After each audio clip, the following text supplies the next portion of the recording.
Buenos días, soy Leonardo Guidi, analista financiero de Conectar Bursátil. Hoy es viernes 23 de mayo del 2025 y este es el resumen semanal de los mercados que comenzamos viendo de qué manera Estados Unidos casi que se había terminado de recuperar completamente de la corrección que fue casi mercado bajista, pero OCA en el 20% y llegó a recuperarse casi por completo. Si vemos acá, ahí de la semana pasada, si vemos acá está 3% del récord histórico, se había recuperado casi por completo, ahí como en forma de B corta. Ahora esta semana retrocedió un poquito de ganancias nada más, o bueno, puede ser por, no sé, no, seguro que no va a ser porque le bajaron la calificación, que Moody's le bajó la calificación de riesgo a la deuda de Estados Unidos, porque esa es una no noticia, es algo que no significa absolutamente nada.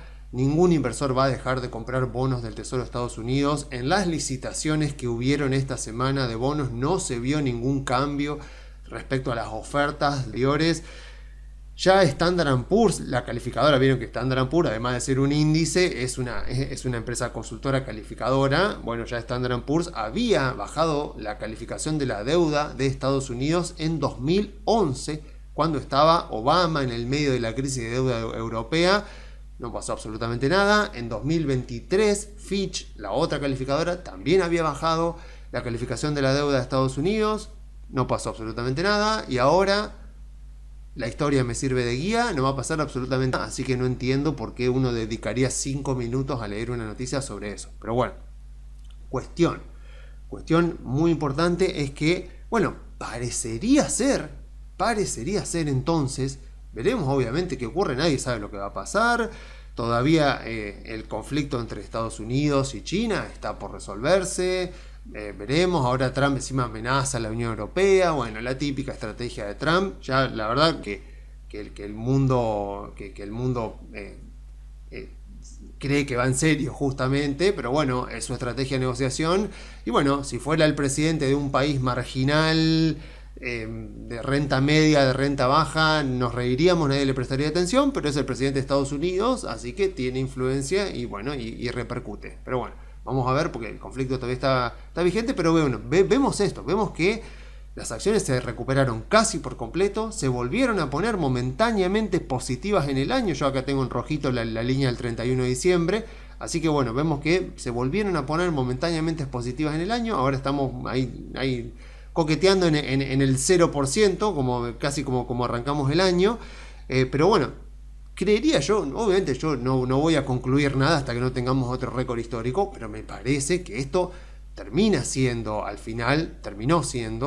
una corrección de mercado, por lo tanto, o sea, una gran oportunidad de compra, o sea, una oportunidad que ojalá que hayan aprovechado. Yo todavía sigo pensando que Google es una empresa que está subvaluada. Bueno, al final estoy empezando a dar las sugerencias ahora al principio del video, pero bueno, me pareció como pertinente decir, miren, a pesar de que se está recuperando casi por completo Estados Unidos, me parece que todavía sigue habiendo oportunidades muy interesantes. Bueno, Mercado Libre fue increíble, la llegamos a ver a 1800 y más o menos, o incluso, no sé si más abajo, no, me parece que en 1800.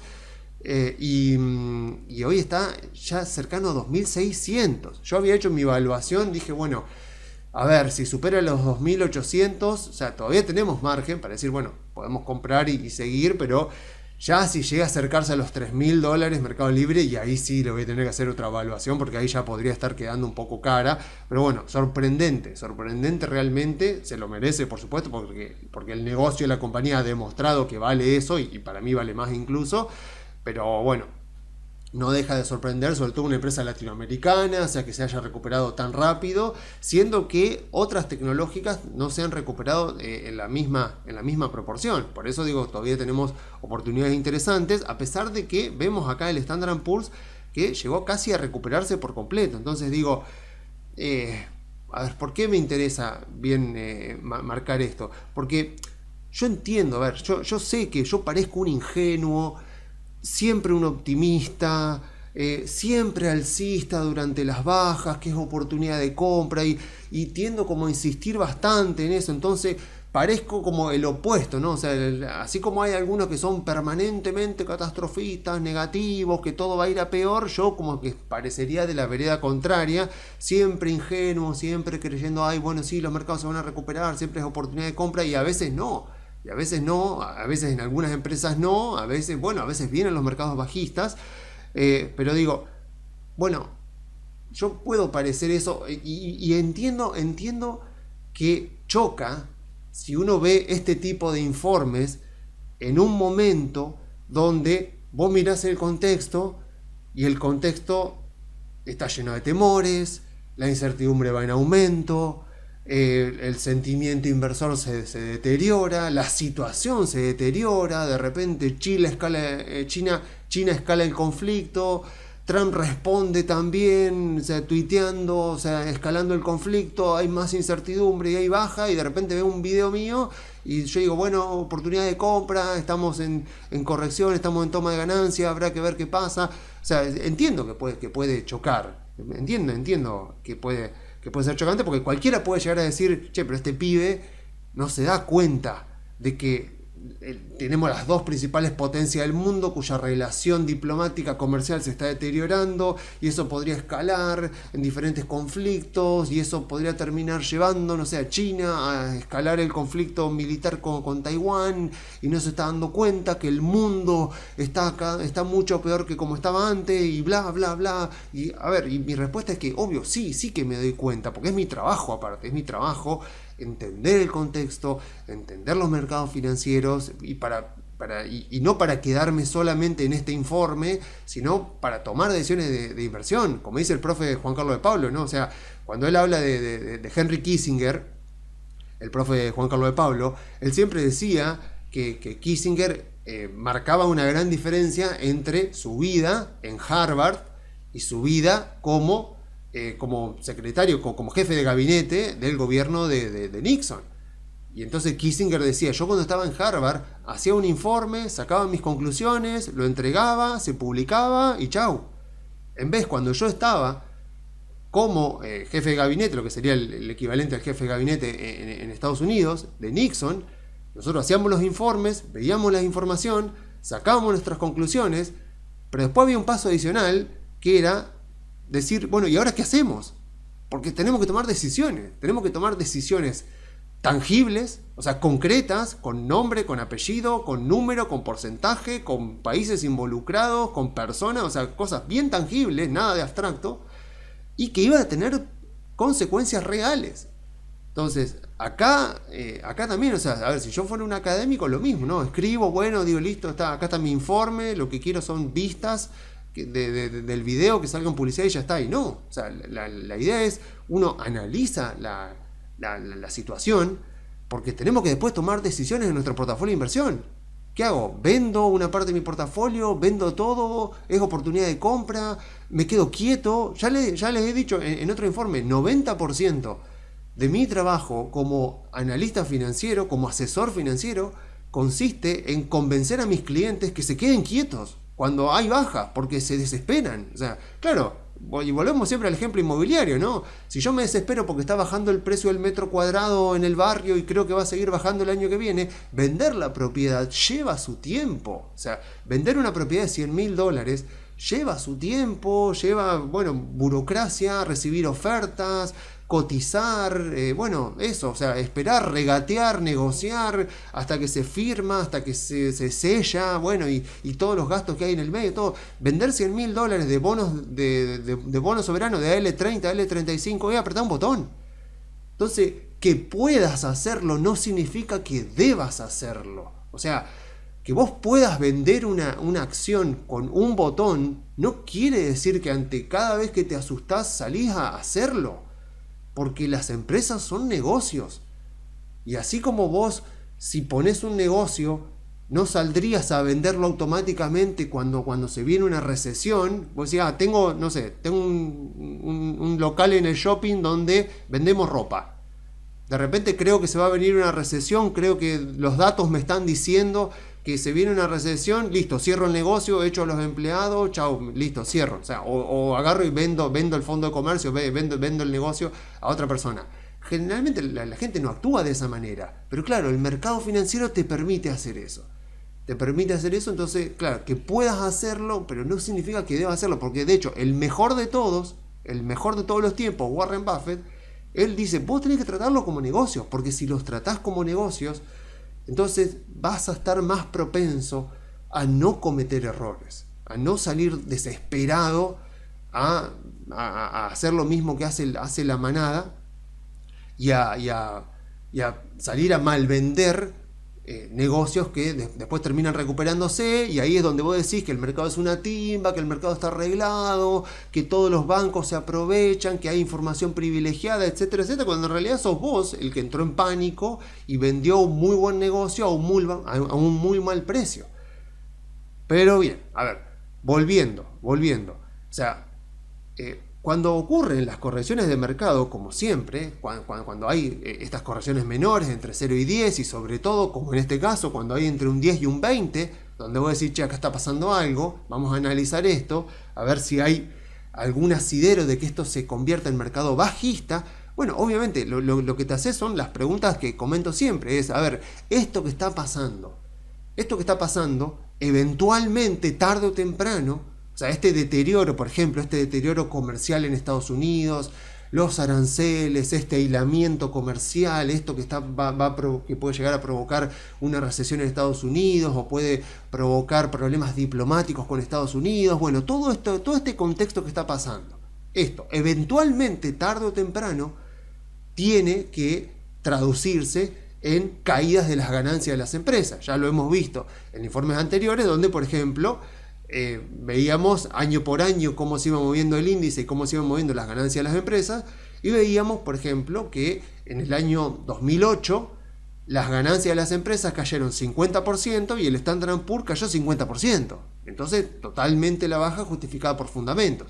Entonces, esos indicadores nos sirven para saber si estamos en burbuja, y lo que veíamos era que entre 2022 y 2024 la gran mayoría, la enorme mayoría de la suba del Standard & Poor's estuvo explicada por ganancias de las compañías y no por sentimiento inversor, por expectativas futuras. Eso ya lo hemos visto en informes anteriores, seguro que lo volveremos a ver en algún momento que me parezca pertinente de este año.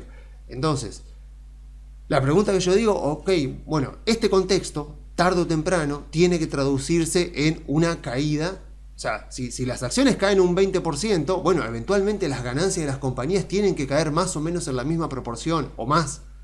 Entonces, digo, lo que está pasando tiene fundamentos, tengo razones para creer que lo que está pasando puede llevar a Estados Unidos a una recesión y eventualmente hacer caer tanto las ganancias de las compañías. En este caso, la respuesta es que sí, porque si Trump llegaba a poner los aranceles que puso el 2 de abril, o sea, toda esa tabla gigante de aranceles así calculado, donde le puso aranceles incluso a islas que estaban habitadas solamente por pingüinos, bueno, si eso llegaba a implementarse tal como estaba, bueno, claramente podría llegar a generar ese tipo de contexto. Entonces, la clave es, ok, el contexto que está pasando ahora, incluso este contexto donde uno dice, ok, sí, se desescaló mucho el conflicto, sí, se desescaló mucho el conflicto, pero en este momento están puestos en vigencia 10% de aranceles a todos los países del mundo, y no me acuerdo cuánto, pero que era como un 25, 30, 35 a China, porque le había sacado todos estos aranceles adicionales, pero le había dejado como un 25, 30, no me acuerdo ya, los cambia tan rápido que ya ni me acuerdo de cuánto le había puesto a China. Entonces digo, a ver, el contexto en el que estamos ahora está lejos de ser un contexto que vaya a evitar una recesión o que vaya a evitar un mercado bajista. Entonces digo, claramente si el mercado está acá y se recuperó tanto, es porque cree realmente que este contexto no se va a mantener vigente. Pero bien, digo, esto tiene que desescalarse. Entonces acá está la cuestión. La cuestión es, ok, lo que está pasando, ¿tiene fundamentos para eventualmente traducirse en una caída de las ganancias de las compañías y que esto provoque un mercado bajista? Lo cierto es que sí. Entonces la segunda pregunta es, ok, porque claro, porque si vos decís, esto que está pasando, como el año pasado, ¿no? O sea, ¿se acuerdan del año pasado, a mediados de año, la crisis japonesa, el carry trade, la bajada que tuvo, que de hecho, o sea, ya lo hemos visto, toda esta baja que vimos acá, que fue de casi un 10%, esta baja, esa era fácil. Esa era fácil saber que era una toma de ganancia, una reoportunidad de compra, porque vos mirabas así, bueno, decía, se ha caído como un 9%, se cayó como un 9% el índice. Pero ese era fácil, porque vos decías, che, lo que estaba pasando en este momento tiene fundamentos para provocar una caída de las ganancias de las empresas de un 20% más. Y la respuesta era rotundamente no. Entonces, esa era fácil de verla. Ahora, en este caso, la respuesta es sí. O sea, si se llegan a mantener vigentes este 10% de aranceles, que ya sabemos que es inconstitucional, como ya lo comenté en informes anteriores, y este 30 y pico % a China, o sea, si esto se llega a mantener vigente por varios meses, 4, 5, 6 meses, está clarísimo que puede llegar a provocar un mercado bajista. Entonces, la segunda pregunta es, ¿qué tan probable es que eso ocurra? Y claramente el mercado está considerando que no es muy probable que eso vaya a ocurrir. Ya Trump tiene en la espalda un trimestre de actividad negativa, con lo cual ya tiene ahí un indicio de que seguí tensando la cuerda, seguí jodiendo, que vas a llevar el país a una recesión. Entonces, digo, ya mucho margen de maniobra no tiene. Entonces, digo, yo me hago esas preguntas y en base a esas preguntas actúo y digo, bueno, a ver, sí, efectivamente tiene fundamentos para esto convertirse eventualmente en un mercado bajista, pero es muy poco probable que el tipo termine escalando el conflicto, porque claramente se nota que China no quiere escalar el conflicto. O sea, es todo Trump y China responde más o menos acorde, como para mostrarle que no se la achica, pero claramente se nota que China en ningún momento tomó la iniciativa, y eso es muy importante, porque vos te das cuenta ahí de que realmente Trump es el que quiere el conflicto, que China no está queriendo el conflicto. Entonces, simplemente mostrando un poco de voluntad de pago, de voluntad de arreglo, de poder llegar a un acuerdo, van a poder solucionarse. El tema es que, bueno, no sabemos cuándo, no sabemos cómo, de qué manera. O sea, es poco probable que Trump consiga algo. Ojalá que consiga algo. Ojalá que consiga un contexto con menos aranceles, no sé si decir un tratado de algo, no de libre comercio, porque no va a pasar, pero algún tratado, algún tipo de contexto nuevo en el cual no haya tantos aranceles. O sea, que si terminamos eventualmente con menos aranceles a nivel mundial de los que teníamos en enero, voy a considerar realmente entonces que Trump tuvo éxito y que realmente consiguió algo. Por ahora, desgraciadamente, no. Nos llevó a todo este contexto que sí, es re lindo. Si tenés liquidez, genial, porque pudimos comprar acciones argentinas a precios mucho más bajos, pudimos comprar CDRs a precios mucho más bajos, pero en el medio, obviamente, yo he visto a muchos de mis clientes asustados, y con justa razón asustados, y tener que calmarlos, tener que decirle, no, mirá, a ver, esto no parece que vaya a ser algo permanente, y tratar de explicarles las diferentes razones, porque bueno, si ustedes miran estos videos, si ustedes son analistas fundamentales, si ustedes, bueno, entienden bien cómo funcionan los mercados, bueno, en este tipo de contexto uno mantiene la calma o incluso los aprovecha, pero desgraciadamente la mayoría de la gente no es así. Y bueno, y uno tiene que lidiar con eso. Entonces digo, esperemos que termine consiguiendo algo, pero de la misma manera digo, no creo que esto vaya a ser algo permanente. Y el mercado claramente tampoco, por eso es que a medida que el mercado va descontando cada vez más, a medida que, no sé, se juntaron en Suiza y van saliendo de a poco nuevas noticias, a ver cómo avanza esto, o sea, por 90 días, ahora veremos cómo transcurren estos 90 días en los cuales van a terminar de tratar de negociar algo con China. Bueno, a medida que el mercado vaya descontando a ver cómo puede terminar esto, veremos si se mantiene más o menos ahí, dando vueltas en el mismo precio que estuvo a principio de año. Si ocurre el caso menos probable, que es que terminemos bajando de vuelta y testeemos nuevamente a ver si vamos a mercado bajista, o si efectivamente volvemos a récord histórico, que creo que es el caso más probable, ¿no? Y no quiero terminar esta parte del video sin volver a enfatizar la gran importancia que tiene a la hora de invertir el hecho de conocer la historia, de ver la historia de los mercados financieros, porque bueno, obviamente a medida que vos vas acumulando años de experiencia en los mercados, ya hay cosas que te empiezan a parecer repetitivas, entonces como ya hay cosas que las viviste, sobre todo si pasaste por alguna crisis importante, eso ya te da una experiencia.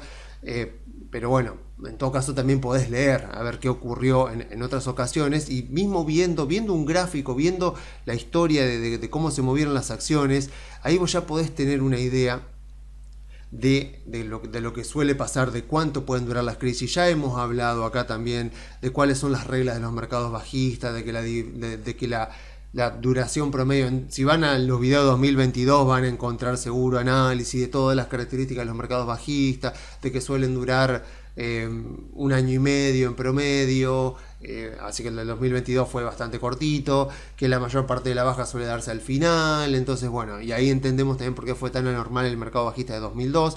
Pero ¿por qué? ¿Por qué me parece muy importante esto? Porque cuando uno mira la historia, entonces ve que, o sea, vieron que yo en otros videos yo también decía, cuando yo tomo cada baja, cada corrección del mercado como oportunidad de compra, diciendo que justamente que eso es lo mejor que podemos hacer, o en todo caso, si no tenemos liquidez para aprovechar, quedémonos quietos, lo hago, pongo ese argumento porque lo hago basándome en lo ocurrido durante los últimos 100 años de vida del Standard & Poor's, del mercado de Estados Unidos. ¿Y qué me dice eso? Bueno, si yo miro los últimos 20 años, me voy al año 2005, lo que puedo ver es que en estos últimos 20 años hubieron solo 3 mercados bajistas. Ok, uno de ellos, el del 2007, 2008, 2009, fue muy considerable, y ese sí que fue aterrorizante, porque realmente, había momentos donde no se sabía, a ver cómo se iba a terminar de resolver.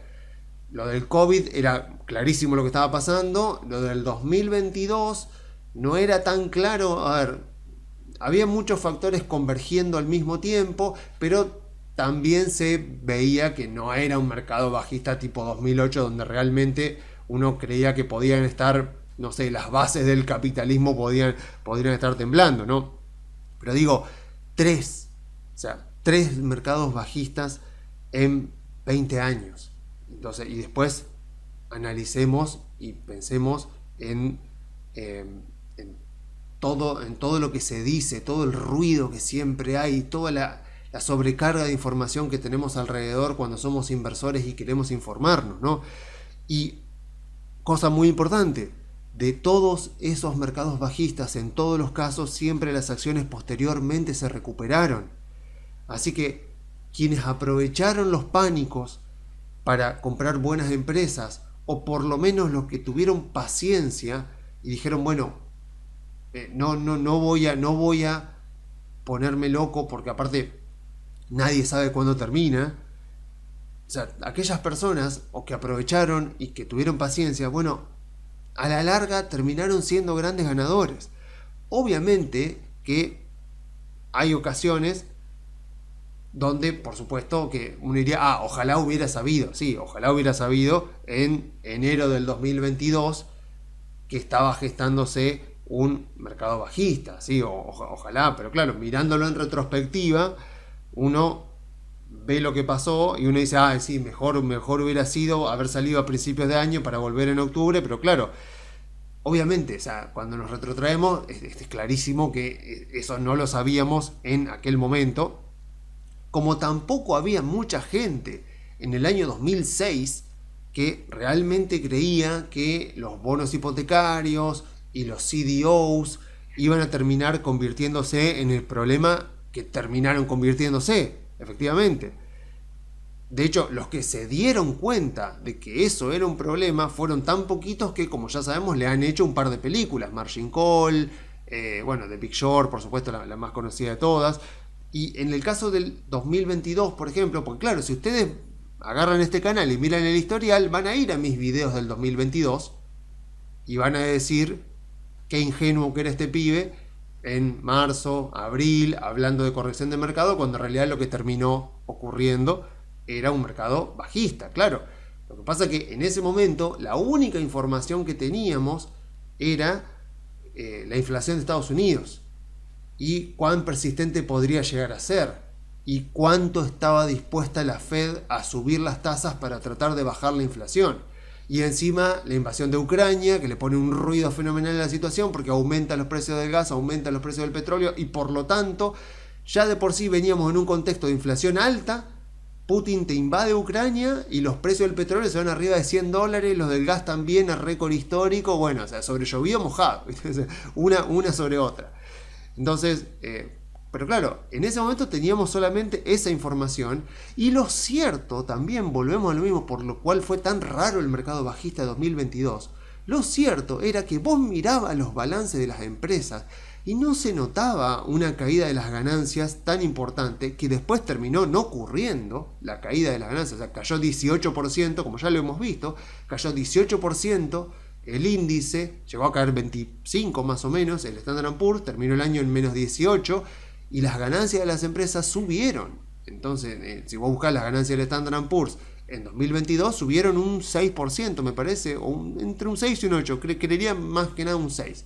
O sea, no era que el contexto te estaba diciendo que los balances venían peor, que venían deteriorándose, no, venían flojos, pero no venían con pérdida. Entonces tampoco había una información muy clara de que lo que estaba pasando en el contexto se estaba trasladando efectivamente a los balances, a las ganancias de las compañías. Entonces, a ver, lo que quiero decir concretamente con esto es que si existen los mercados bajistas es por definición porque es muy difícil predecirlos. Porque si efectivamente hubiera una gran cantidad de gente que se diera cuenta de manera anticipada que hay algún tipo de activo que está entrando en una burbuja especulativa, entonces actuaría en consecuencia. Saldría a venderlos en caso de que los tengas, o incluso vendería en corto. O sea, hay gente que se queja de que existe la venta en corto en los mercados financieros, de que vos podás vender algo que no tenés, pidiendo prestado el título para venderlo, para recomprarlo más abajo y hacer una ganancia si el mercado baja. Pero todo lo contrario, o sea, que exista la venta en corto es sumamente positiva para los mercados financieros porque ayuda a lo que se llama price discovery. O sea, en los libros de finanzas, ustedes en los cursos de finanzas, en las carreras de finanzas van a encontrar un concepto que se llama price discovery, que sería el mercado tratando de encontrar el precio adecuado para cualquier activo financiero. Bueno, que se quite la venta en corto dificulta el price discovery, porque vos estás impidiendo que una persona o que un grupo de personas o de entidades que consideran que algo está caro puedan especular con eso, puedan actuar sobre esa tesis de inversión que tienen, sobre esa convicción que ellos tienen, vendiéndolo en corto para poder ganar cuando el activo caiga de precio. Y eso ayuda a que no se formen burbujas. O sea, la razón por la cual hay tan pocas burbujas, son tan poco habituales, es en gran parte por esto, porque vos tenés las herramientas, tenés los instrumentos para poder actuar en consecuencia. Entonces no se termina llegando a un contexto de burbuja. Pero bueno, si cada tanto eso no ocurre y estalla alguna crisis, es porque entonces la gran mayoría de los inversores no vio o subestimó los efectos que iban a tener eventualmente la suba de los precios que estaba experimentando algún tipo de activo financiero que después entró en crisis. En el COVID no había ningún tipo de dudas, o sea, todo el mundo sabía lo que estaba pasando, no era que hubo una burbuja ni nada por el estilo, ocurrió un evento sumamente inesperado de muy altísimo impacto que llevó al mundo entero a una recesión, destruyó las ganancias de las compañías, o sea, y al mismo tiempo después provocó muchos problemas para volver a la normalidad. Entonces ahí entendíamos todo lo que estaba pasando. Entonces, sabiendo esto, entonces, lo más sensato que podemos hacer entonces es estar atentos a las señales. Si yo invierto en empresas, porque el tema commodities ya es algo completamente diferente, y como acá hablamos principalmente de empresas, digo, bueno, a ver, ¿qué puedo hacer yo entonces como inversor? Bueno, lo que sí que puedo hacer es estar atento al valor de mis empresas, estar atento al portafolio de inversión, al portafolio de empresas en las que yo estoy invertido, y vigilar eso. O sea, como dice Emérito Quintana, él dice, vos tenés que pensar que vos sos el perro pastor de un rebaño de ovejas, que cada oveja es una empresa, es una inversión que vos tenés, y vos como perro pastor tenés que ir vigilando esas empresas, viendo que no se te escapen, viendo que no se te caigan por el barranco, o sea, viendo que no venga un depredador a tratar de matarla, o sea, vigilando ese rebaño, y eso es lo que tenés que hacer, o sea, comprar buenas compañías a buenos precios, de ser posible a precios muy baratos, y después vigilar eso. Pero aún así, suena injusto, pero es la verdad.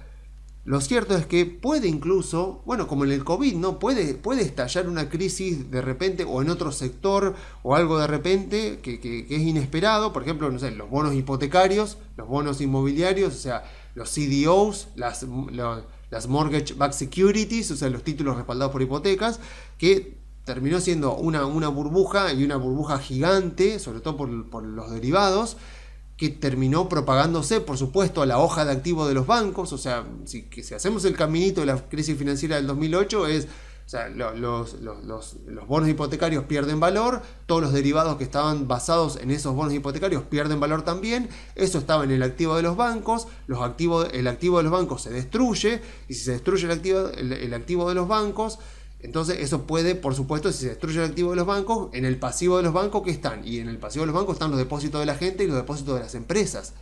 Entonces también las empresas pueden perder patrimonio, y eso termina provocando una crisis que se propaga al resto de la economía. En el 2001, en el 2000, en la burbuja.com, tuvimos una burbuja puntualmente localizada en el sector tecnológico.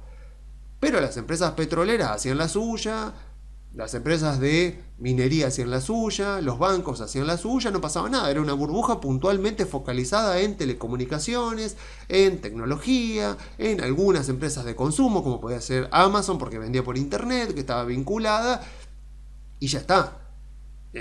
Después, obviamente, termina habiendo un mercado bajista, principalmente porque eso hace saltar fraudes importantes como el de Enron y el de WorldCom, principalmente el de Enron, que termina motivando al Congreso a modificar las leyes de las empresas que cotizan en el mercado de capitales. Por lo tanto, eran leyes que repercutían directamente sobre el mercado de capitales, y toda esa incertidumbre es la que termina propagando el mercado bajista, que termina recién en agosto del 2002, cuando sale efectivamente la ley Sarbanes-Oxley, que es lo que se llama la ley SOX, que la van a conocer porque capaz que trabajen en alguna empresa que dicen tenemos que cumplimentar ciertos protocolos de SOX, y es por esa ley que se llama Sarbanes-Oxley.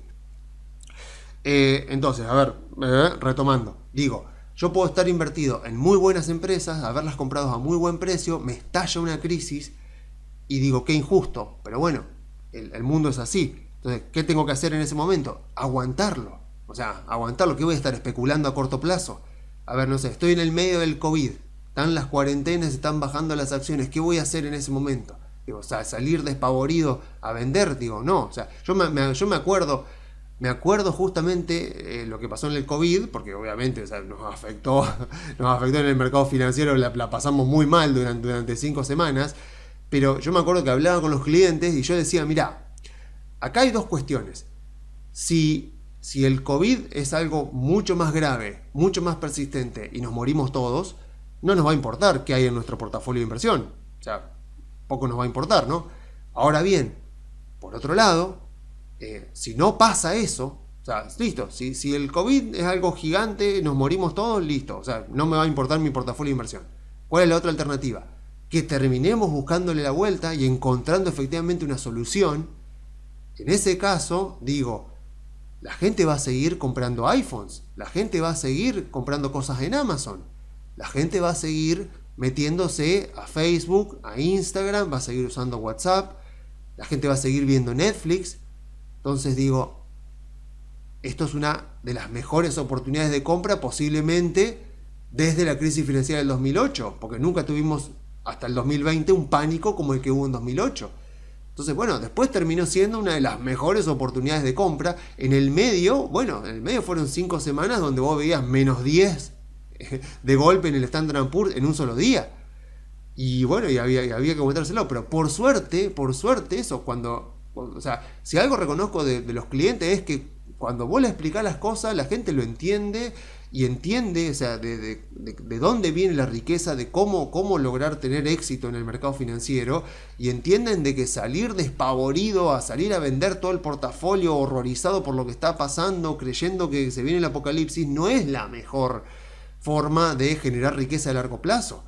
Porque de nuevo vamos a lo mismo. Miren lo que hacen los genios. Miren lo que hace Warren Buffett. Miren lo que hace Peter Lynch.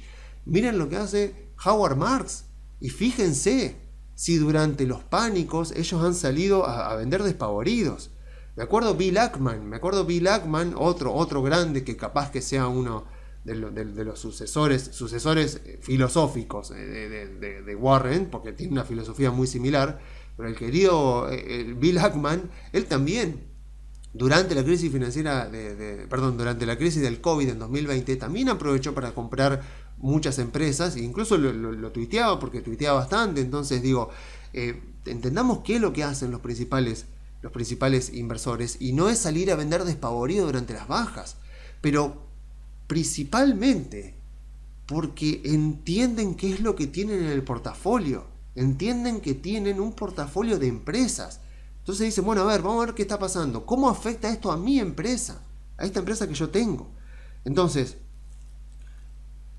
más allá de que a veces nos puede pasar de terminar en un mercado bajista o tener que aguantar una corrección, o sea, sabemos que sí, que a pesar de todo y a pesar de que las tomamos como oportunidad de compra y después decimos qué suerte que el mercado me dio la posibilidad de comprar esta empresa mucho más barata, no sé, qué suerte que pude comprar Mercado Libre a $1.900 y ahora está a 2.600, o sea, a pesar de eso, en el medio obviamente la pasamos mal, días como estos, obviamente que uno la pasa mal, o sea, cuando hay bajas así tan grandes en varios días seguidos, pero digo, a ver, si vos mirás la historia, lo que ves es puntualmente dos cosas puntualmente. Número uno, las crisis no son habituales.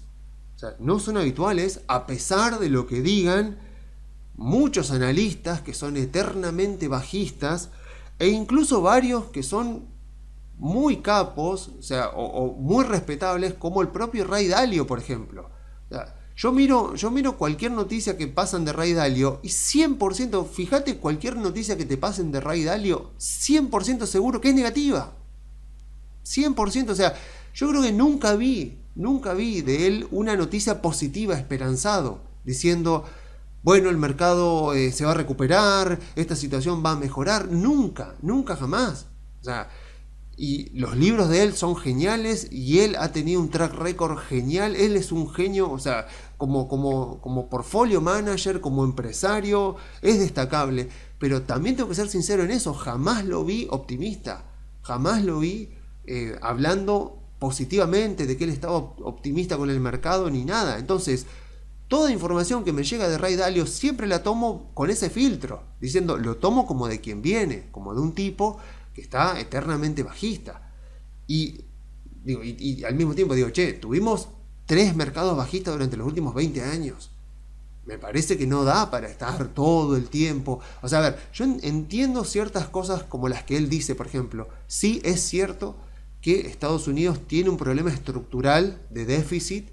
O sea, Estados Unidos, tal como está ahora, por más que Elon se haya puesto con Trump a tratar de bajar el déficit fiscal, Estados Unidos no tiene forma, tal como está configurado ahora en este momento, Estados Unidos no tiene forma de poder cerrar el déficit fiscal. O sea, sí es cierto que bajaron el gasto público, pero no hay forma. Así como está ahora configurado Estados Unidos, configurado el presupuesto de Estados Unidos, no tiene forma. O sea, no hay forma. O sea, la última vez que hubo superávit fiscal en Estados Unidos fue con Clinton a finales de la década de los 90 y hubo superávit fiscal justamente porque se estaba formando una burbuja financiera. Porque ustedes saben que Estados Unidos, gran parte de la financiación del presupuesto de Estados Unidos proviene, por supuesto, del mercado de capitales. O sea, del famoso impuesto a la renta financiera. O sea, en Estados Unidos hay como un convenio, un pacto entre los inversores y el gobierno, donde el gobierno dice, yo voy a tratar de hacer todo lo posible para que las acciones siempre suban, a cambio de eso, yo te cobro impuestos. Entonces, si vos te fijas, las últimas veces que Estados Unidos tuvo superávit fiscal, no es casual que hayan sido en momentos donde se estaban gestando burbujas, o sea, en momentos donde previamente habían habido 2, 3, 4 años de fuertes subas en el mercado financiero, años de, no sé, 4 años de más 20, ponele como fue 96, 97, 98, 99, o sea, 4 años de más 20, o más o menos. Imagínate que los impuestos que el gobierno de Estados Unidos recauda con eso son muchos. Entonces, ahí Clinton no podía arrogarse tanto el superávit fiscal que terminó teniendo su gobierno en su segundo mandato, que tuvo superávit fiscal la mayoría de los años, porque fue principalmente porque se estaba gestando una burbuja financiera. Entonces, bueno, quitando eso, digo, Estados Unidos tiene un problema importante. O sea, un problema que tiene que eventualmente resolver y algún presidente, no va a ser Trump casi seguro, pero algún presidente va a tener que abordarlo. O sea, es cierto las cosas que advierte Ray Dalio. Ahora, que eso termine siendo un problema en este mismo momento y que termine provocando un mercado bajista ahora, lejos de eso estamos, lejos de eso. Es más, George Bush, en su último, estamos hablando que George Bush se fue en 2007, en su último discurso del Estado de la Unión en el Congreso de Estados Unidos, él ahí, 2007, ya había avisado y había hecho como una proyección, que había mostrado una proyección, donde él decía: nuestro sistema de seguridad social es inviable tal como está, porque la gente vive cada vez más tiempo y no dan las cuentas. Lo dijo en 2007, estamos en 2025, o sea, casi 20 años después, y acá estamos, y sigue, ¿no? Entonces digo, es un problema, como marca Ray Dalio, pero, o sea, que sea ya un problema. Entonces ahí está la cuestión. Estar demasiado adelantado a tu tiempo es indistinto de estar equivocado. Y a mí me pasa eso con Ray Dalio, que lo respeto muchísimo, pero digo, sé que cada cosa de él es bajista. Y las crisis no son algo tan habituales como parecería cuando uno lo escucha a él. Y lo mismo cuando uno escucha a un montón de youtubers, a un montón de analistas, y lo digo yo poniendo este video en YouTube, pero bueno, de títulos como "el fin se acerca", "el mundo no está preparado para lo que va a venir", "lo peor comenzará en 30 días", "Warren Buffett está vendiendo", etcétera, etcétera, y tantos otros titulares que vemos. Pero bueno, concretamente, dos factores positivos que tenemos que tener siempre en la cabeza cuando tengamos una corrección de mercado y, Dios no lo quiera, si tenemos que atravesar un mercado bajista. Número uno, las crisis no son habituales, no es algo, o sea, por defecto el mercado baja y entramos en corrección de mercado, por defecto, tu cabeza tiene que decir: esto es corrección de mercado, es oportunidad de compra. Si tenemos la mala suerte de que después es mercado bajista, ok, listo, lidiaremos con el mercado bajista y trataremos de ver dónde podemos aprovechar para comprar y rogaremos no tener alguna necesidad de dinero para no tener que salir a malvender en ese momento. Pero por defecto mi cabeza, cuando viene una corrección así de mercado, tiene que ser: esto es corrección de mercado, aguantemos, veamos si cae un poco más y esto es oportunidad de compra. O sea, tiene que ser así, porque las crisis y los mercados bajistas no son tan habituales. Fueron mucho más habituales en otra época, pero ahora que los mercados están mucho más interconectados, es cierto que se han puesto más volátiles, pero también al haber muchos más instrumentos y al haber muchos más inversores convergiendo en el mismo mercado, eso nuevamente ayuda al price discovery, a descubrir el precio correcto de un activo, y de esa manera evitar por ahí que se formen burbujas de mercado. Porque, o sea, para que se forme una burbuja de mercado tienen que ser muchos inversores realmente empujando el precio mucho. Para que se forme, para que a través de un pánico un activo quede muy subvaluado, como pasaba con las tecnológicas en 2022, no tiene que pasar tanto, porque las acciones pueden caer por su propio peso. O sea, si de repente se va la liquidez del mercado, entramos en pánico y una persona necesita vender y no hay nadie dispuesto a comprar porque estamos todos muy pesimistas, lo que pasa es que el precio termina cayendo casi sin operaciones, cosa que no pasa cuando estamos del lado contrario, cuando estamos subiendo. Para que suba el precio tiene que subir con operaciones. Acá no, o sea, cuando se va la liquidez, vieron que siempre hablan de la liquidez de los mercados. Bueno, cuando entramos en pánico, en este tipo de contexto, como los días 2, 3, 4 de abril, en este tipo de contexto, lo que vemos es que se va la liquidez, o sea, se va, la gente no está dispuesta a comprar, la gente frena, se queda en el margen y aquel que está necesitado de vender sale a vender a cualquier precio y los precios terminan exagerándose a la baja. Entonces también es cierto eso, es mucho más fácil encontrar activos subvaluados, o sea, en este tipo de contextos. Y el segundo factor positivo es que siempre los mercados se recuperaron, o sea, lo vemos en la historia. O sea, así que ambos factores nos dicen eso, nos dicen que, mira, ante una corrección de mercado, ten en cuenta esto, ten en cuenta de que las crisis, los mercados bajistas no son habituales, no es el chip, no es el escenario por defecto que tenés que tener en la cabeza cuando las acciones bajan. Y por otro lado, incluso los peores momentos siempre terminaron, por lo menos en Estados Unidos, y las acciones siempre se recuperaron. Por eso lo que vos tenés que tratar de hacer siempre es eso, es vigilar tu portafolio. Y si vos tenés buenas empresas, tarde o temprano, cuando el mercado se recupere, tus empresas también se van a recuperar y se van a recuperar mucho más.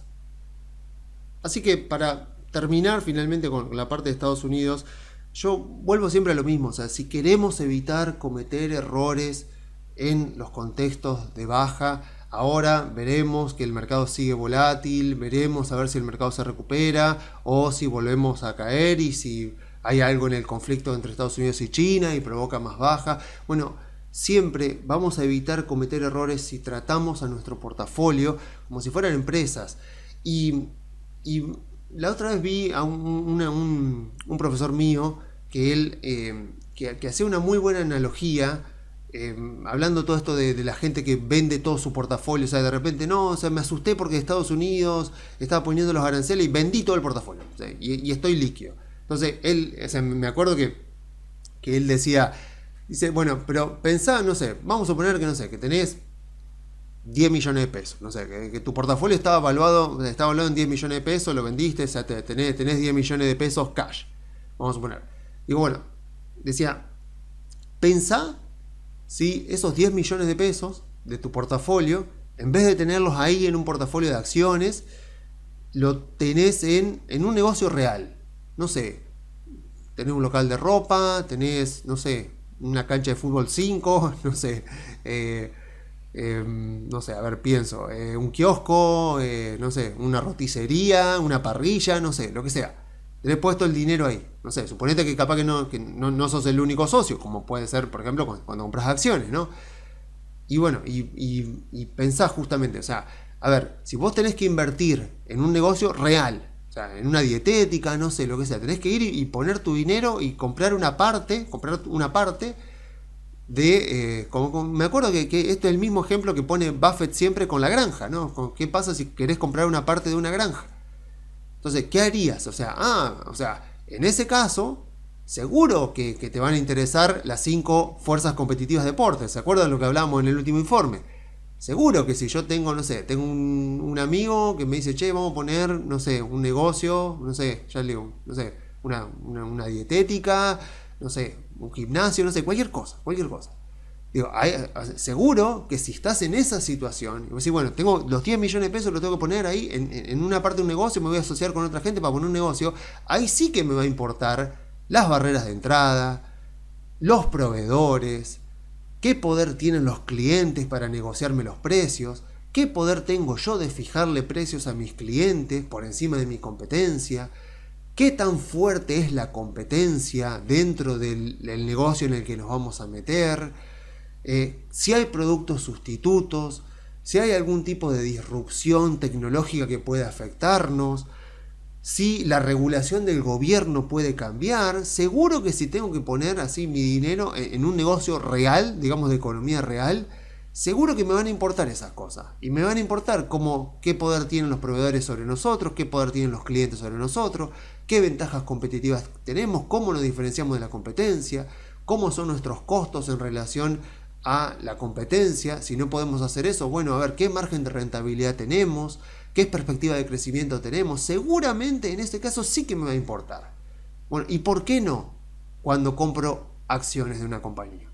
¿Por qué no lo voy a ver? Si es lo mismo, si es exactamente lo mismo. Claro, la diferencia es que si eventualmente el día de mañana me quiero salir del negocio con mis socios, con mis amigos, con la gente con la que me asocié, me va a costar. Pero si me quiero salir de una empresa porque no sé, porque no me gustó cómo vino el balance de Tesla, aprieto un botón y la vendo. Bueno, que puedas no significa que debas, porque lo que estás comprando es un negocio. Y bueno, o sea, yo creo que pensando así, creo que es la forma correcta. Es la forma correcta de que el mercado no te expulse. Porque si salís asustado y después tardás mucho en volver a entrar, entonces pasa el tiempo y te das cuenta que no hay resultados, entonces terminás diciendo que el mercado es una timba, que son todos especuladores, que las grandes empresas manipulan el mercado, que los grandes bancos manipulan, que el mercado está arreglado. Y eso es básicamente la señal de que te uniste al grupo de gente que fue expulsada por el mercado y que está tratando de buscar una excusa. O sea, el mercado es para todo. Es para el inversor, es para el especulador, es para la gente que empieza a corto plazo, es para la gente que empieza a largo plazo. El mercado es una herramienta. Es simplemente eso. Es un lugar al que todos vamos a hacer transacciones. ¿Cómo son las transacciones? Eso lo elegí vos. ¿Cuánto permaneces invertido? Eso lo decidís vos. Entonces, el mercado es lo que vos quieras que sea. O sea, vos podés tomarlo como un casino o podés tomarlo como la mejor herramienta para construir riqueza de largo plazo. Y si no, mira Buffett. Ya están los casos ahí. No hay que inventar nada. Está todo ahí. Están los casos ahí, particularmente. Bueno, concretamente respecto a ver, bueno, posibilidades, bueno, ya dije, obviamente Google, obviamente Mercado Libre. Por supuesto, bueno, estuve viendo, o sea, seguí haciendo evaluaciones. Ahora estoy viendo la de Globant, a ver qué onda con todo lo que pasó con Globant. Bueno, lo que sí puedo decir es, en este caso, o sea, bueno, vamos a ver, por ejemplo, lo que pasó con United Health. Ya que estamos, vamos a ver esta empresa, esta medicina prepaga, esta empresa, la más grande de Estados Unidos de medicina prepaga, la viene pasando bastante mal, por lo que vemos. O sea, hace unos meses, no, ni siquiera ahí, viene cayendo 50%, más o menos, 50% de hace mediados de abril, por problemas que ha tenido la compañía.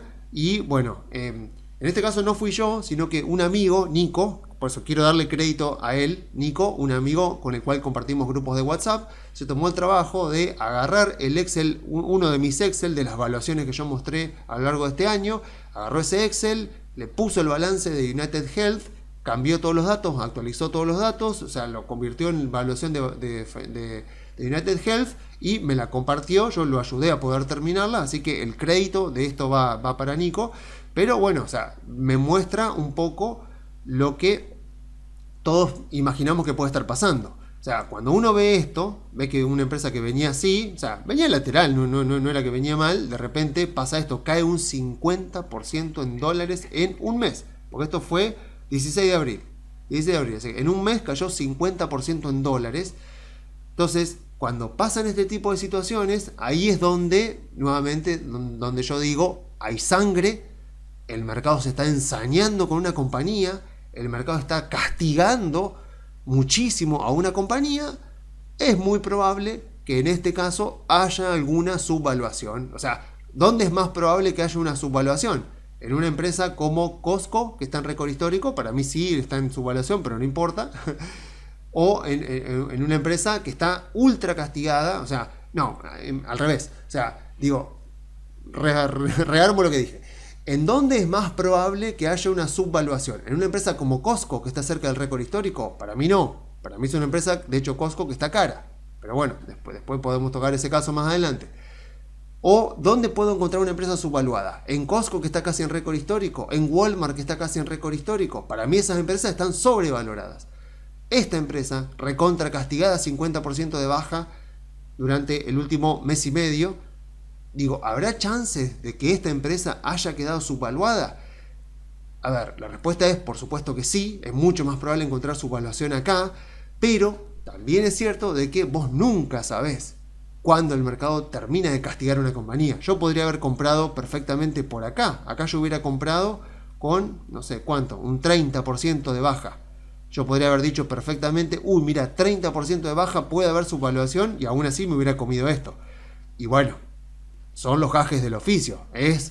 Si te gustan las rosas, aguantate las espinas. O sea, si vos querés aprovechar lo que puede llegar a recuperarse una empresa que está muy subvaluada, tened en cuenta que vos nunca sabés cuándo termina el castigo del mercado y cuándo la empresa se va a recuperar.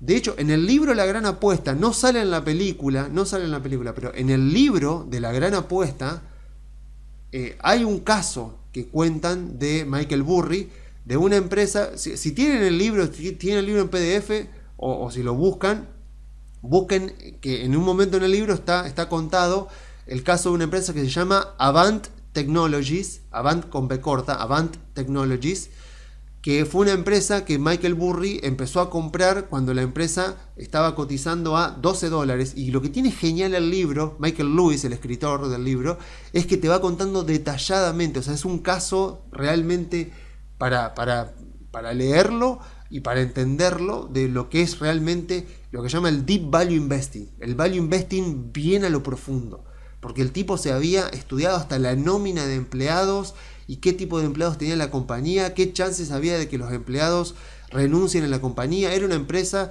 de software que estaba en un juicio porque estaba en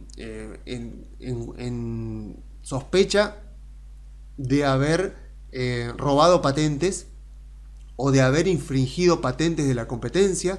Lo que ve Michael Burry es que ese juicio lo más probable es que saliera en contra de la compañía, por lo cual la empresa iba a tener que pagar una multa que se calculaba en X cantidad. Y lo que él había visto era que por más que el juicio saliera negativo, ellos tenían más que suficiente dinero en la caja de la compañía, porque obviamente con todo lo que estaba pasando estaban acumulando caja porque no se podían largar a invertir nada. Entonces estaban acumulando caja con los negocios actuales de la compañía, los negocios legales, digamos, que no infringían patentes, porque era una empresa de desarrollo de software. Entonces él se había dado cuenta de que incluso si el juicio salía negativo, la empresa tenía caja más que suficiente, y con el castigo que le habían dado a la compañía era como que tenía la mitad de la capitalización de mercado, la tenía en caja, en cash. Entonces él veía de que los directivos iban a ir presos de la compañía, pero que la mayoría de los empleados de la compañía eran chinos que tenían visas de trabajo, con lo cual esos chinos no iban a renunciar porque no tenían tanta libertad de poder moverse, de poder irse a otras empresas. Fíjense el nivel de obsesión del tipo por estudiar la compañía. Entonces él vio que a pesar de todo, le hizo una evaluación de la compañía y él vio que la compañía valía como mínimo $20. Entonces él empezó a comprar a los $12. Entonces él dijo, listo, esto para mí vale $20, incluso en el peor caso posible. En el peor caso posible. Esto para mí vale 20, dijo. Estamos cotizando a 12. Empezó a comprar en 12, la empresa siguió cayendo, las acciones siguieron cayendo, siguió comprando de vuelta en 6, después sale el juicio por supuesto sale en contra de la compañía, el tipo iba siguiendo incluso el juicio, por más que era una compañía chiquita, o sea, era una empresa muy marginal. El juicio sale en contra, los directivos van presos, hay que pagar la multa, o sea, todo, y la empresa llega a terminar cayendo a $2. A $2. Y él termina comprando las últimas empresas a $2, a tal punto que se convierte en el accionista mayoritario de la compañía. Entonces, una vez terminado eso, él como accionista mayoritario de la compañía escribe una carta a los nuevos directivos, porque obviamente había que designar nuevos directivos, y dice, bueno, miren, lo peor ya pasó, listo, ya está, pagamos las multas, los que tuvieron que ir presos fueron presos, listo, ahora vayamos para adelante que tenemos buenos productos, la empresa legalmente vende bien, o sea, sigamos por este lado. Y bueno, lo que termina pasando es que a los 6 meses después, una empresa más grande de software termina adquiriendo a esta empresa chiquitita por $20. No, miento, $22. $22 la acción. Bueno, si lo buscan en el libro está, pongan Avant Computers o Avant Technology, no, Avant Computers, me parece que era el nombre. Búsquenlo, que está en el libro y lo cuentan muy detalladamente, pero ¿cuál es la cuestión? El tipo hizo un análisis impresionante y aún así no le pegó al mínimo. O sea, bueno, pongámosles que sí, al final le terminó pegando, pero él arranca a cotizar, a comprar en 12, sigue comprando en 6 y termina comprando las últimas en $2. Después vende todo por 22. O sea, entonces me acuerdo que el final de ese capítulo, decía Michael Lewis, el autor del libro, el tipo decía, Esa era una típica transacción, una típica operación de Michael Burry.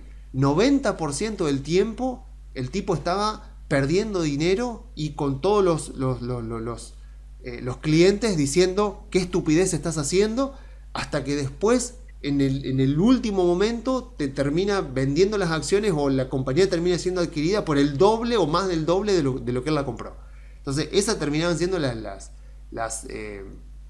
transacciones de Michael Burry. Entonces la cuestión es la siguiente: nosotros no somos Michael Burry, no somos así tan geniales, con tanta obsesión, pero tenemos las mismas herramientas y podemos usarlas de la misma manera. El tema es que necesitamos tener la templanza que tenía el tipo, o sea, necesitamos tener las dos cosas. Necesitamos tener la herramienta, en este caso es el Excel, la evaluación, o sea, es aprender a evaluar una compañía, el análisis, la capacidad de análisis de una compañía, y después la paciencia, porque esto es lo que sería una gestión estratégica de portafolio. O sea, ¿qué sería una gestión estratégica de portafolio? O sea, vos tenés en tu portafolio un objetivo puntual de tu portafolio. Bueno, yo quiero obtener tanta rentabilidad por año, o quiero obtener ingresos, por ejemplo, si estoy interesado en dividendos o en interés en obligaciones negociables. Entonces yo tengo un tronco, digamos, una parte troncal de mi portafolio que es a lo que yo siempre vuelvo. O sea, yo siempre vuelvo, no sé, a tener la mayor parte de mi dinero. Pongo un ejemplo, ¿no? Pongo un ejemplo porque es el ejemplo de la mayoría de los clientes. La mayoría de los clientes, por lo menos yo, son todos clientes que o sea, su portafolio está principalmente en CDRs, principalmente en el Standard & Poor's y en obligaciones negociables.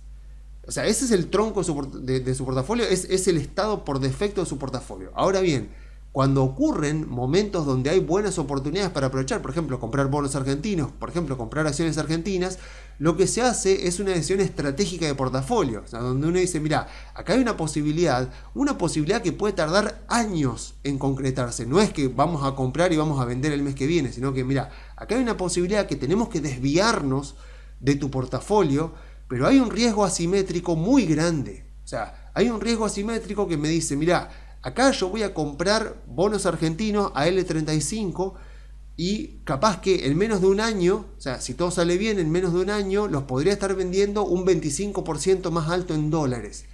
Entonces, puedo desviarme momentáneamente del estado base de tu portafolio, vender obligaciones negociables o vender CDRs y comprar bonos argentinos, por ejemplo, o acciones argentinas, sabiendo eventualmente que cuando el riesgo país esté abajo de 400 puntos, los vendemos y volvemos a comprar obligaciones negociables y volvemos a los CDRs. Entonces, yo tengo un escenario base de mi portafolio, tengo un objetivo puntual, un estado estacionario de mi portafolio, y me puedo ir desviando estratégicamente cuando encuentro oportunidades. Entonces, acá pasa eso. Digo, no tenemos idea cuándo puede ser el piso de esto. Lo que entendemos es que por lo que está pasando y por el tipo de empresa que es, podríamos estar acá ante una gran oportunidad. O sea, y por eso vuelvo a darle el crédito a Nico, que fue el que hizo principalmente la evaluación. Yo nada más toqueteé un poco y miré los escenarios futuros, pero digo, vemos una empresa que venía creciendo a doble dígito. Ponele que el año pasado no estaba creciendo, no estaba creciendo tanto. Ahora, sorpresivamente, cuando estuve averiguando a ver qué está planificado para la compañía, qué está proyectado, incluso los analistas siguen proyectando el mismo crecimiento en ingresos para este año, que lo daba en 355.000. Yo, obviamente, como saben, trato de ver qué está reflejado en el precio de la acción. Entonces, lo que yo estuve viendo, es decir, vamos a plantear, en este caso, vamos a plantear un escenario muy pesimista y luego veamos si incluso en ese escenario tan pesimista esta empresa sigue estando subvaluada. Estamos en una empresa que está en 2.95, sí, más o menos 2.95. Digo, a ver, fíjense el margen de rentabilidad operativa, recontra estable. Entonces, ahora la cuestión es ¿qué se proyecta para adelante? Sobre márgenes de rentabilidad operativa no hay ningún tipo de proyección para adelante, pero se dice que para las ganancias de este año están proyectando 25. Fíjense que yo acá proyecté como que los ingresos iban a caer a 2. ¿Por qué a 2? Porque se me ocurrió a mí. Podés poner 1, podés poner 3, podés poner 0, podés poner lo que quiera. Puse 2 y después recuperándose. En el caso del margen operativo puse 6 y después recuperándose, pero a lo largo de 5 años. Entonces acá estamos viendo una recuperación muy lenta de una empresa que es una medicina prepaga, la medicina prepaga más grande de Estados Unidos y además prestador de servicios de salud para otras empresas. Entonces estamos hablando de una empresa que tiene un negocio bastante establecido. Entonces que obviamente la va a pasar mal este año, pero el tema es cuánto la va a pasar mal y si el escenario que hoy está descontado en el precio es peor que lo que es más probable que termine ocurriendo. Porque las proyecciones que yo he visto de ganancias para este año daban $25 por acción. Y acá ven ustedes que yo estoy proyectando en este escenario, estoy proyectando 18. Y fíjense que en 18, y tengamos en cuenta que la mayoría de los analistas sigue diciendo 25, me da muy subvaluada, incluso más, porque esto ya no es 300, es 295. 43%. Entonces digo, si yo acá pongo, o sea, fíjense, incluso en este escenario, que es mucho peor de lo que se está diciendo en este momento, me da 43% su valor, o sea, $423, cuando hoy está $295. Imagínense si toqueteo, o sea, si me vengo acá a los forecasts y digo, bueno, a ver, capaz que no, o sea, capaz que puedo ponerle un 3, puedo ponerle un 4, puedo ponerle un 5, puedo ponerle un 6, puedo ponerle un 7, por ejemplo, y ver cómo puede afectar eso. Y me fijo acá y digo, bueno, 56 me da 461. Acá estaríamos hablando de unas ganancias que tampoco se moverían tanto porque yo tendría que mejorar el margen de rentabilidad. Tendría que fijarme acá bueno, tendría que ponerme, ya hay más de una hora de video, así que no quiero extenderlo mucho más, pero bueno, tendría que meterme a tocar un poco, pero digo, a ver, incluso en estos escenarios donde muestro una caída y una recuperación muy lenta, caída y recuperación lenta, caída y recuperación, fíjense que se está proyectando $25 por acción para este año, y yo estoy proyectando acá 25 recién en 2027, y aún así me da 56% de subvaluación. 56% de subvaluación, 4.61 precio de la acción. Digo, a ver, me parece que acá hay algo interesante para mirar. Nuevamente, gracias a Nico por haberte tomado el trabajo de pasar el balance al Excel, todo, para que después cada uno pueda hacer su propio escenario. Pero digo, esto no es ninguna recomendación de nada. Por favor, señores de la Comisión Nacional de Valores, ténganlo en cuenta. Esto no es ninguna recomendación de nada. Hagan cada uno su propio trabajo. No voy a compartir el Excel porque en este caso no es mío. Pero digo, miren estos valores y digo, me parece a mí que justamente esta herramienta que tenemos, que es tan maravillosa, la evaluación de una compañía, aprender a evaluar una compañía, te permite esto. Estar en este tipo de contextos diciendo, che, me parece que acá puede haber una gran oportunidad. Damodaran siempre dice, en este tipo de casos, nunca más del 5% del portafolio, de ser posible menos. Cada uno es adulto, sabe qué tiene que hacer en su portafolio. Pero bueno, si no, en todo caso, bueno, volvemos al Standard & Poor's y decimos, bueno, vamos a ver otras oportunidades que puede llegar a haber. Digo, bueno, a ver, sacando eso, o sea, a ver, ¿por qué muestro esto? O sea, muestro esto contando el caso de Michael Burry, diciendo, bueno, no sabemos qué puede llegar a pasar, pero acá hay un gran indicio de subvaluación.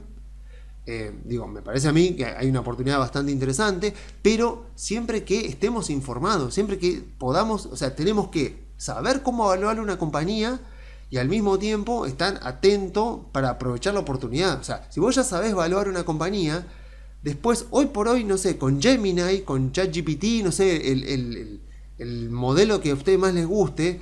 Yo uso Gemini, por ejemplo, y cuando me pongo a hacerle consultas y a pasarle el balance para que me responda sobre ese balance, las respuestas que me da son bastante buenas, entonces eso me permite entender rápidamente una compañía. O sea, lo que antes por ahí me llevaba más tiempo, acá puedo entender rápidamente a qué se dedica la compañía, qué es lo que está pasando en la compañía, y digo, me parece que ahí hay una oportunidad bastante interesante.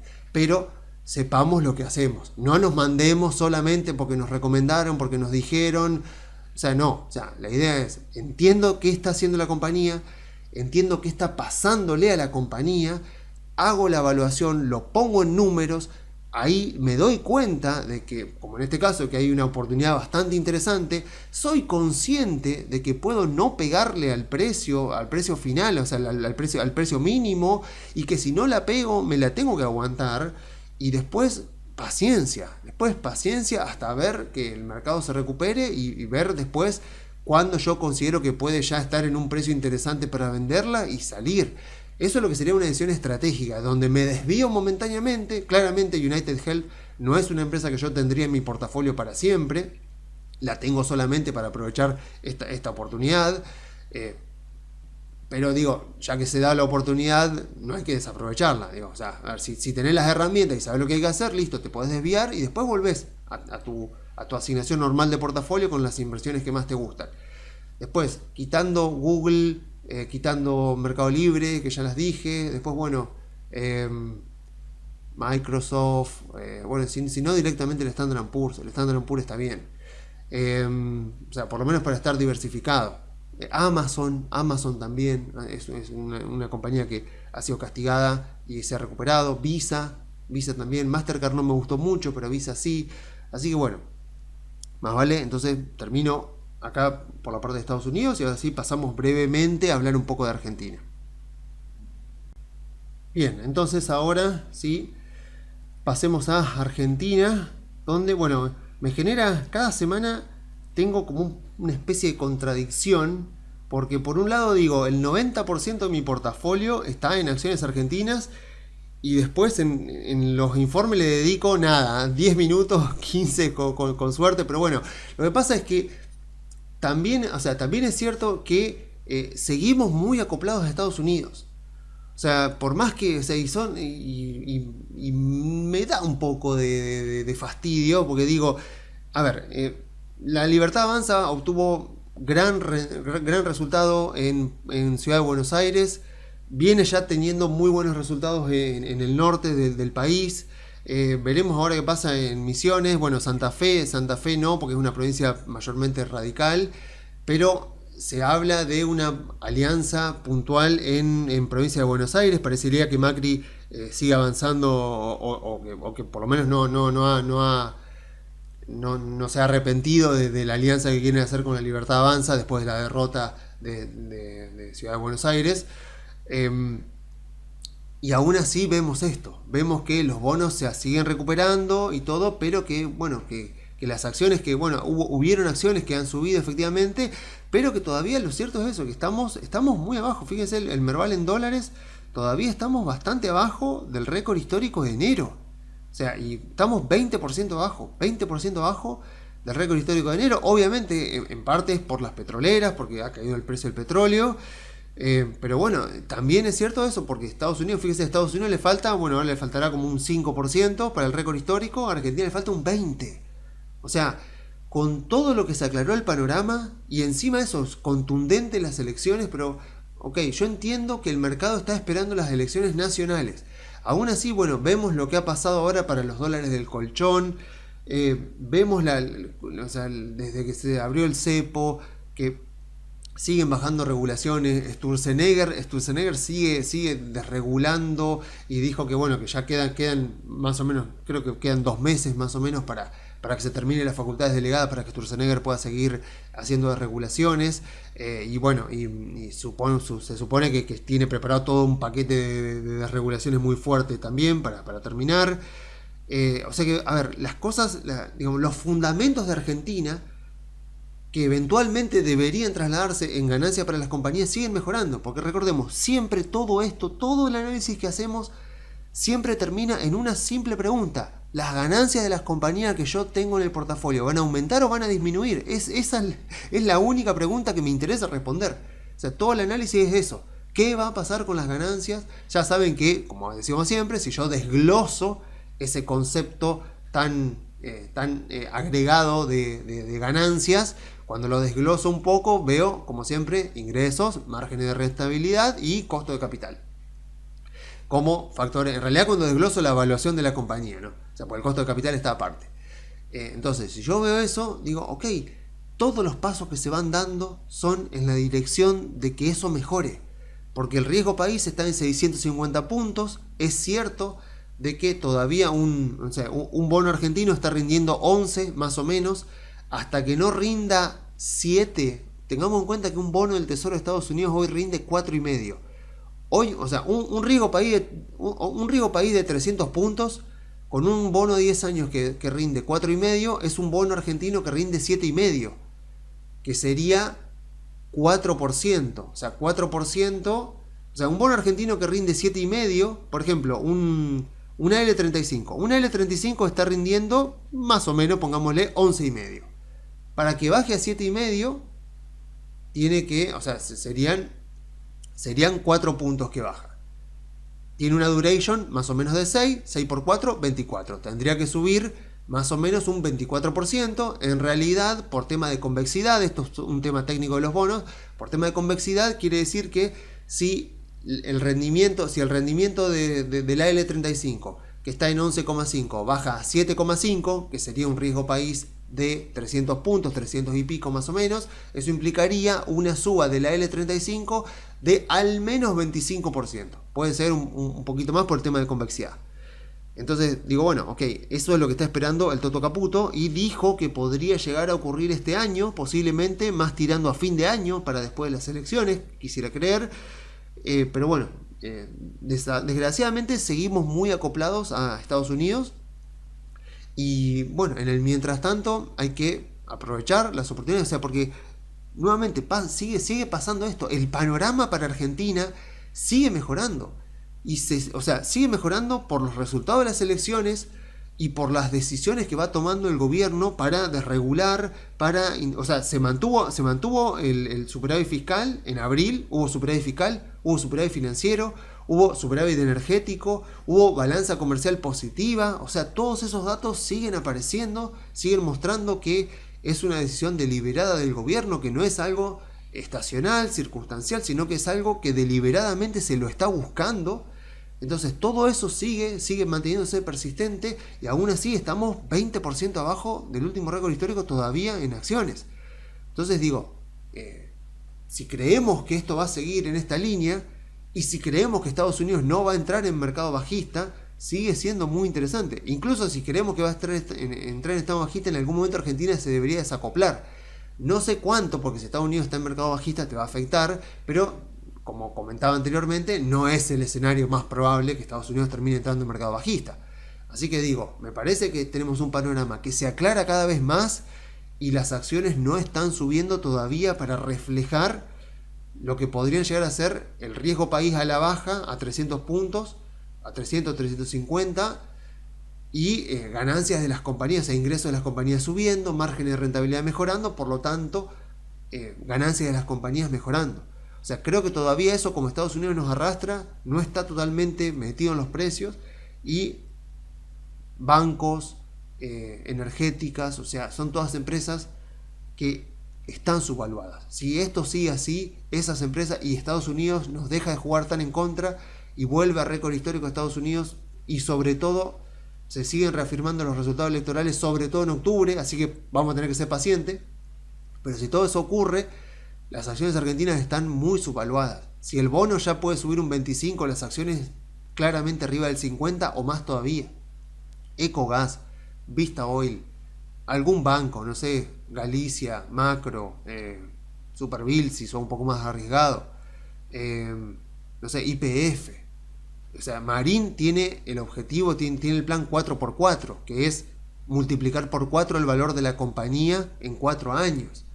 O sea, que eso son cosas que se están tomando decisiones en ese sentido, y las acciones todavía no lo reflejan. Así que para los que son más tolerantes al riesgo y que se pueden aguantar este tipo de movimientos, para el que se puede aguantar este tipo de movimientos, entonces merece, porque te aguantaste este tipo de movimientos, mereces eventualmente, cuando las acciones argentinas realmente se terminen de recuperar y que puedan mostrar todo el potencial que tienen en cuanto a ganancias y al mismo tiempo que baje el riesgo país, realmente vamos a tener la recompensa que uno se merece por estar en estos contextos, aguantar la volatilidad y entender que este tipo de empresas tienen mucho más valor que el que está reflejado actualmente en el precio. Así que me parece que ahí, en ese tipo, en esas empresas, en esas 4 o 5, Ecogas, Vista Oil, YPF, algún banco, o sea, ahí tenés un lindo portafolio, por lo menos poquitas acciones, porque no hay mucho para elegir en Argentina, pero hay un lindo portafolio que puede llegar a subir más de un 50% en dólares, si esto sale bien. O sea, solo un 20% para poder estar en récord histórico y mucho más con lo que podría llegar a pasar en cuanto a mejora de la productividad, baja del riesgo país, mejora, o sea, aumento de los ingresos, o sea, el crecimiento económico, sobre todo porque con el superávit fiscal esto ya se muestra como algo mucho más permanente. Pero bueno, todavía sabemos que los que mueven el dinero son los inversores de Estados Unidos, mientras que Argentina sea un mercado totalmente marginal, solamente los fondos de inversión más especulativos pueden invertir en Argentina, o sea, los fondos que tienen requisitos más altos no pueden comprar Argentina, o sea que hay mucha liquidez que puede estar esperando para invertir en Argentina y que ahora no puede, que eventualmente cuando nos recalifiquen o lo que sea va a poder, pero bueno, el mercado todavía espera señales posiblemente electorales o que al mismo tiempo que Estados Unidos se recupere o que Argentina sea recalificada, aunque sea como mercado de frontera, pero yo calculo que con la salida del cepo pasaríamos a emergentes. El tema es que como el cepo todavía no está levantado para las empresas, no podríamos pasar a emergentes. En estas condiciones como estamos, no podríamos pasar a emergentes porque todavía tenemos cepo para las empresas. Entonces ahí hay un tema, tiene que terminar de resolverse, pero bueno, cuando se termine resolviendo, que debería ser durante este año, ya estarían dadas todas las condiciones. Así que sigue dándonos oportunidades del mercado, sigue dándonos grandes oportunidades, sobre todo en acciones argentinas. Así que bueno, si nos aguantamos el riesgo y tenemos la paciencia, tenemos grandes oportunidades para aprovechar. Así que bueno, listo, yo entonces ya me despido, hasta la próxima semana. Si se quieren comunicar con nosotros pueden enviarle un mail a info@conectarbursátil.com.ar o bueno, si me quieren contactar personalmente pueden hacerlo en Twitter, en mi usuario que es @leonardogalt. Así que bueno, nos vemos la semana que viene. Chao.